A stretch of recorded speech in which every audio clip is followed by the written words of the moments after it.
a dificuldade de reconhecer o racismo perdura, fundamentalmente, né?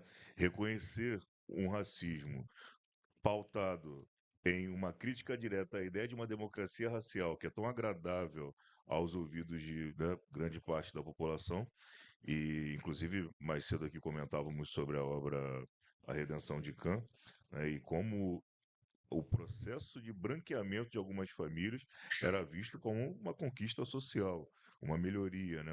Um certo livramento até de violências de crianças. Os pais passaram por algumas coisas que meu filho não vai passar e etc. E aí, se você busca o fundamento dessas afirmações, reafirmações de valorização, elas estão associadas a educação, mas de forma geral, a construção de referências positivas desse enfrentamento. Ser negro é muito difícil, ser negro no Brasil é muito difícil. Milton Santos já dizia: ser negro, ser intelectual no Brasil é muito difícil. Quando você abre espaço para uma autodeclaração dentro de uma escola, o que você vai ver são poucos estudantes autodeclarados negros. Eu, hoje que ocupo a função de diretor escolar, percebo que na minha escola hoje eu tenho um aumento de estudantes autodeclarados negros e um aumento de estudantes, por exemplo, autodeclarados com religião de matriz africana. Porque há um processo de identificação que está em andamento e nada impede que esse número diminua após a minha saída daquele espaço, né? E aí, dentro desses processos de identificação e dentro dessa dificuldade que a gente tem de fazer essas definições no nosso país, essas dificuldades elas têm um fundamento, que aí vai do que o Márcio disse, a gente tem que sempre procurar desnaturalizar esses processos, né? Então, esses fundamentos, eles vêm de todo um processo de fundamentação de eugenia, as tentativas de embranquecimento que foram feitas aqui, então, quando eu debato a situação que o Hélio narrou das questões de cidadania e etc., eu debato um determinado grupo social com a palavra herança, e para outro grupo social a minha avaliação é folclórica. A minha avaliação ela está muito mais vinculada ao sobrenatural. Você fala a palavra ancestralidade e as pessoas pensam o sobrenatural. Elas não pensam ancestralidade como, inclusive, uma ferramenta de manutenção de saberes tão relevante, né?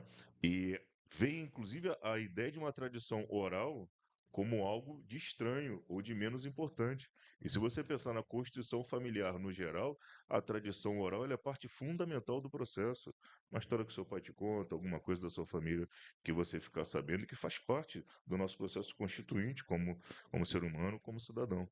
Então, essa ótica, essa discussão precisa estar presente na escola. Eu estava conversando aqui com os colegas no início. Ontem, na minha escola, eu tinha um profissional não tem um profissional que passou para os estudantes uma atividade onde era colorir o negrinho do pastoreio, numa escola onde existe um grupo de pesquisa sobre educação antirracista, né? Então, esse processo eu fiquei muito surpreso com. Existe na academia a ideia de que o texto ele tem 5 anos de vigência. E aí você cobra do pesquisador o que você fez nos últimos 5 anos. Cara, eu li um texto de 2002 que é super atual.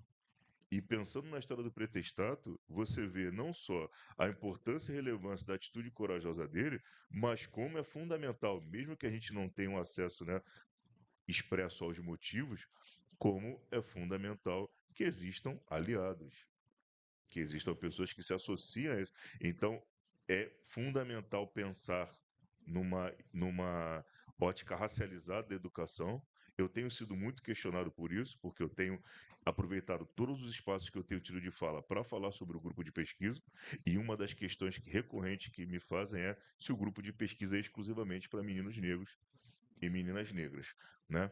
E eu sempre reitero que, na minha percepção enquanto pesquisador e na minha intencionalidade de fundamentar uma iniciação científica já no ensino fundamental 2, eu não vejo vantagem nesse aspecto, porque eu quero que essa adesão ao grupo de pesquisa ela seja um processo natural, mas que eu tenho percebido dentro da escola um aumento da curiosidade. Hoje mesmo as meninas diziam: caramba, amanhã quando a gente chegar na escola, vai ter mais gente te procurando aí para falar do grupo de pesquisa, porque vê uma saída como essa como um foco. Então, assim, a maneira que eles vão chegar Eu não sei, mas o importante é que quando chega essas discussões estejam presentes. E aí, nesse aspecto, que tenhamos mais iniciativas mais racializadas para ampliar.